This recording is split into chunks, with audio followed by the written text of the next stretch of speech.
ગેરેજની આડમાં ગાંજાના છોડની ખેતી કરવામાં આવતી હોવાની બાતમીના આધારે પોલીસે દરોડો પાડીને 3 વ્યક્તિઓની અટકાયત કરીને તેમના વિરુદ્ધ કાયદેસરની કાર્યવાહી હાથ ધરી છે। તરસાલી જાંબુઆ હાઈવે પર ગેરેજની પાછળ ગાંજાની ખેતી કરવામાં આવતી હોવાની બાતમી કપુરાઈ પોલીસને મળી હતી, જેના આધારે પોલીસે ગેરેજની પાછળ રેડ કરતા ગાંજાના છોડ મળી આવ્યા હતા, જે અંગેની વધુ તપાસ કરવામાં આવતા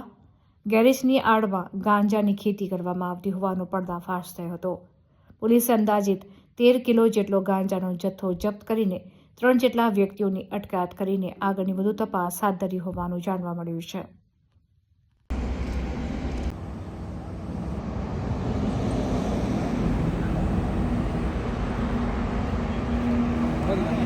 કુલ છેલ્લા એક અઠવાડિયામાં ઝોન 3માં 5 NDPSના કેસ કરવામાં આવ્યા છે, જેમાં સૌપ્રથમ 12 નવેમ્બરના રોજ કપુરાઈ સોમા તળાવ બ્રિજની નીચે એક 108 ગ્રામનો કેસ કરવામાં આવ્યો હતો, જેમાં આરોપી અતુલ જયસ્વાલ સામે આવ્યા છે।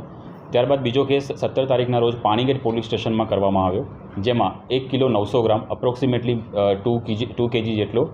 ગાંજો પકડવામાં આવ્યો છે અને તેમાં 2 આરોપી ધનરાજ રાણા અને પ્રિન્સ પાસીની એમાં અટકાયત કરવામાં આવી છે। ત્યારબાદ ત્રીજો કેસ કપુરાઈ પોલીસ સ્ટેશન દ્વારા કરવામાં આવ્યો છે, જેમાં લીલો ગાંજાનો છોડ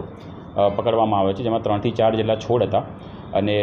તેઓ લોકોએ પોતાના પર્સનલ કન્ઝમ્પશન માટે આ વસ્તુ ઉગાડેલી હતી અને તેનું વજન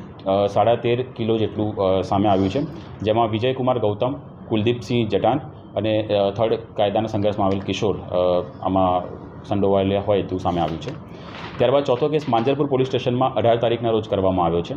જેમાં વજન 684 ગ્રામ જેટલું ગાંજાનું વજન છે અને આ જે આરોપી છે તેના વિરુદ્ધમાં અગાઉ પણ NDPSના 2 ગુના કરવામાં આવેલા છે। મકરપુરામાં એક 70 ગ્રામ આસપાસનો કેસ ગાંજાનો કરવામાં આવ્યો છે, જેમાં આરોપી પ્રિતુલ પાટણવાડિયા છે અને તેના વિરુદ્ધમાં એક NDPSનો અને એક પ્રોહિબિશનનો ગુનો સામે આવેલો છે અને આ જે ગાંજાનો માલ અમે કબજે કર્યો છે, જે આરોપીઓ પકડાયા છે તેમની વધારે પૂછપરછ અને ઇન્વેસ્ટિગેશન અત્યારે હાલમાં ચાલુ છે, જેમાં તેઓ કોની પાસેથી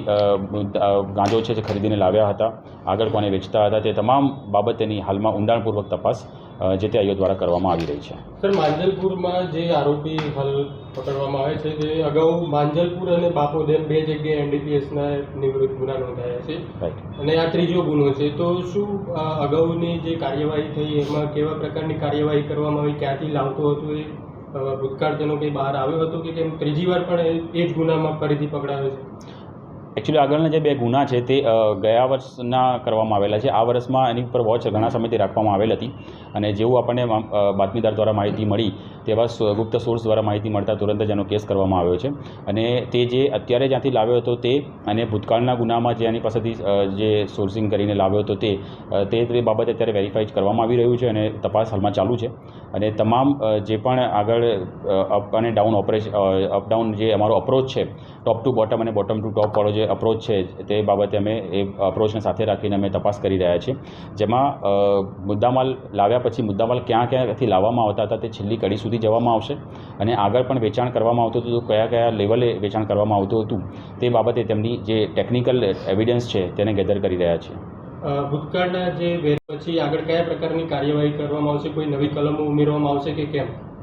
જે NDPSની યોગ્ય કલમો છે તેનો ઉમેરો આમાં કરવામાં આવ્યો છે અને તે કાયદા હેઠળ કાર્યવાહી કરવામાં આવી છે અને જે 1 થી વધારે ગુનામાં સંડોવાયેલા હોય તેમની યોગ્ય પાસા તડીપાર હેઠળ યોગ્ય કાર્યવાહી જે પ્રમાણે નિયમો છે તેને ધ્યાનમાં રાખીને